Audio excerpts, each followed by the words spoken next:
Watching this video is going to save you unnecessary stress, struggle, and frustration. In this video, I'm going to share with you the equation that leads to bilingual success and how to implement it. You know, raising bilingual children is not easy, especially if you're raising them away from your home country. I am going to show you the equation and explain to you how to implement it. The equation is simple. As long as you do it right, you'll not struggle to teach your child your language. The equation is simple but very powerful. Hi friends, if you're new here, I live abroad and I've successfully taught my children my ethnic language, Bilingual. If you like this video, give it a thumbs up, and if you're new here, please subscribe to my channel.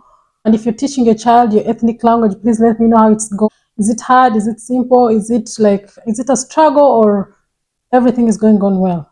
Without further ado, let's get to it. The equation for bilingual success equals exposure plus need, or times need.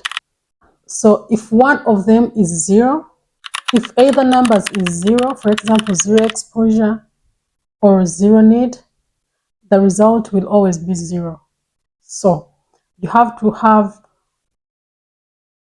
like half of each. You have to have the right amount of exposure and the right amount of need for you to have a successful bilingual child. The first part of the equation is exposure. Exposure correlates with the input, like are you speaking the language to your child, the language you want your child to speak? Are you reading them books from in that language? Are you making them actually take the actual language lessons?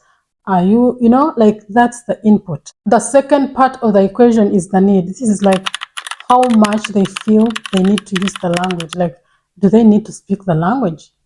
Yeah. And that one has to do with the output. Like, are they going to speak the language? Is there even need for them to speak the language? So if all those two are balanced properly, you will be successful in raising your child to be bilingual or even multilingual if you're teaching them more than 2 languages. Together, these two create a nice blend they create a nice balance for creating bilingual success. If one of them is missing, it will be like showing in the results you get. Or if one of them is lacking, for example, if you have a lot of exposure and maybe it's 0 need or less need, your child is going to be what they call passive bilingual. Like, yes, they understand what you're saying. If you say, bring me the cup, they will bring the cup, but they just cannot reply back and say, maybe I didn't find the cup, or do you need the blue cup, or do you need the yellow cup, something like that. So that is what happens when the exposure is there, but there is no need. If this is happening to your family, you need to check and find out which part of the equation you're falling short. It probably is the need part, because they're understanding, but they cannot like speak back or talk back. That could be where you are falling short. And then on the second part of the equation is the need. Similarly, if there is high need and low exposure, you will also have half-baked, language success. For example, your parents and you want to teach your child your language or your ethnic language, but you don't know the language yourselves.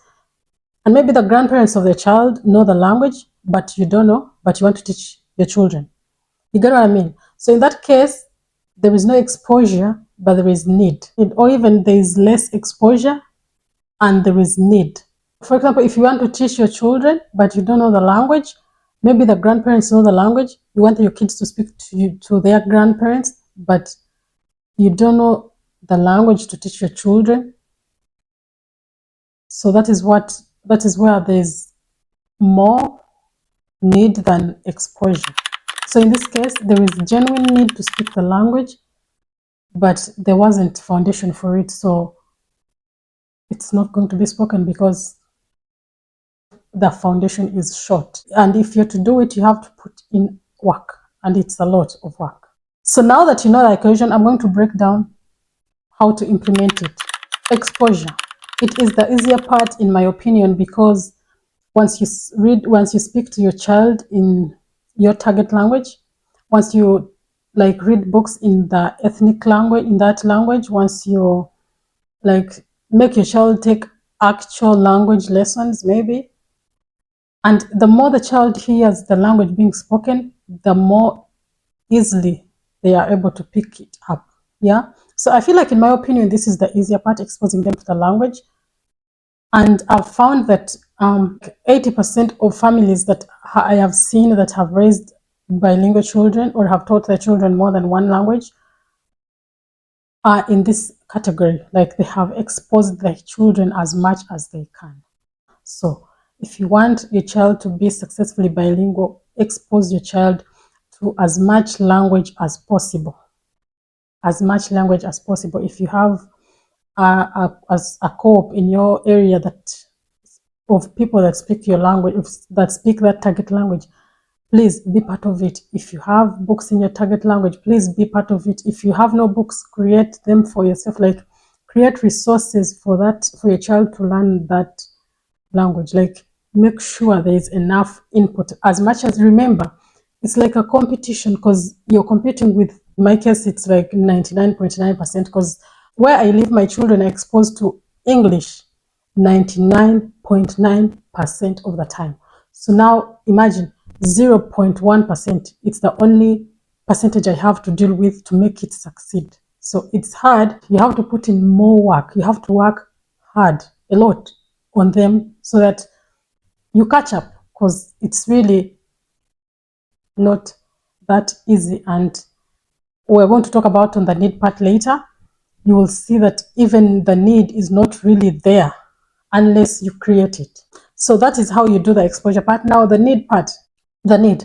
This is how you implement the need part. You have to model the need and you have to create the need yourself, because in most cases it's not there. Your child, if you live abroad, your child does not need to speak your language. For example, me, my language is spoken by less than 200,000 people in the world. So it's really not necessary for my children to speak it, given that they don't live back home, right? But I want my children to actually speak the language, because I want them to speak to me, I want them to speak to our family members. I want them to actually, like, know where they come from and actually know something about where they come from, right? It's not one of the common languages. So I have to create the need myself, right? So create the need yourself. How do you create it? Make it a rule in your house. For example, as in our house, it's a rule that if you're speaking to ourselves, it has to be in our ethnic language all the time. There's no place, no time, all the time. So that is how I created the need. Number two, you can model the need. Model, like, speak to them in your language. Don't do the opposite. Some parents want to teach their children, but they're speaking to them in English. And you're like, so, what are you doing to teach your child? You're like, I failed. How did you fail? Did you even try? They haven't even tried and they're saying it's hard. Yes, it's hard, but you haven't even tried.